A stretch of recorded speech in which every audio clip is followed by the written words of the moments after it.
Hello everyone and welcome back. I'm your host, Veteran Mountain Man. Bear with me, I'm in a bit of pain today as I seem to have pulled a muscle in my neck. However, I wanted to discuss Governor Kate Brown, who is refusing to assist the federal law enforcement effort of securing the border through the use of the Oregon National Guard. Well, it seems that Governor Brown is in a long list of Democrat obstructionists, basically, in this situation. I mean, we've seen this kind of behavior out of Democrats dating all the way back to pre-Civil War era. It seems that whenever a Democrat doesn't agree with something, they refuse to comply and take their ball and go home like spoiled little children. It's what caused the secession of the South, instead of fighting to actually fix the problems, something I have advocated for and many of my family members advocated for at the time. Although we did fight in the Civil War when the secession occurred because we did feel obligated to defend the South, it was more out of necessity than it was out of ideology.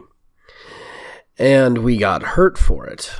Now, this, realistically, in modern era, goes all the way back to the forced integration of schools when the governor of Arkansas, who was a Democrat, called up the National Guard to refuse the desegregation order, and the president ordered the National Guard to stand down.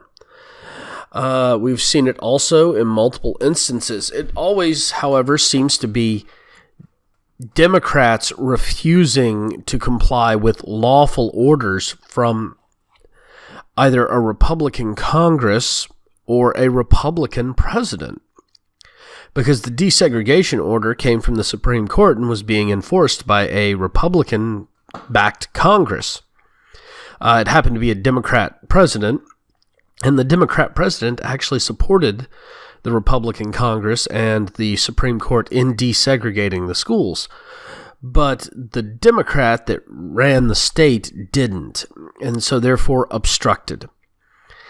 And after having a governor just removed in Oregon for obstruction in an investigation and improper practices when it comes to influence peddling, you'd think that our bought and paid for Governor Kate Brown, who was brought to us by George Soros in the state of California, would be a little more hesitant to be pushing foreign state agendas in Oregon where they are not wanted.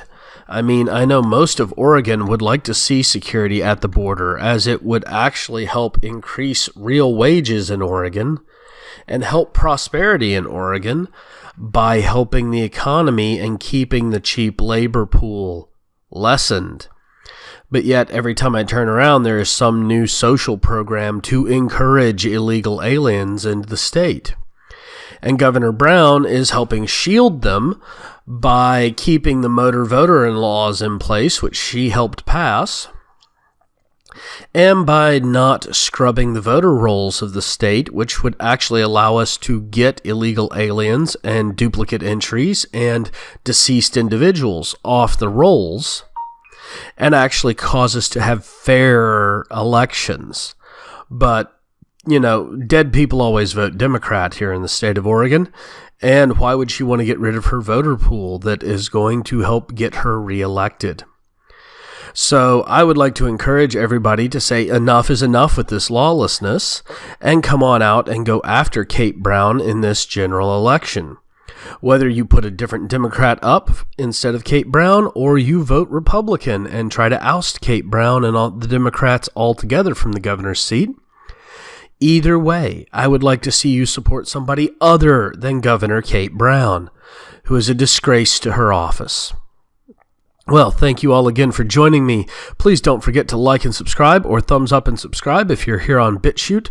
Also, don't forget to check out my other social media sites down below. I do several podcasts most of the time each day, and I try to have some paid content up on my Maker Support and Patreon, and you can only access those if you become a supporter. So consider doing that and get that paid content.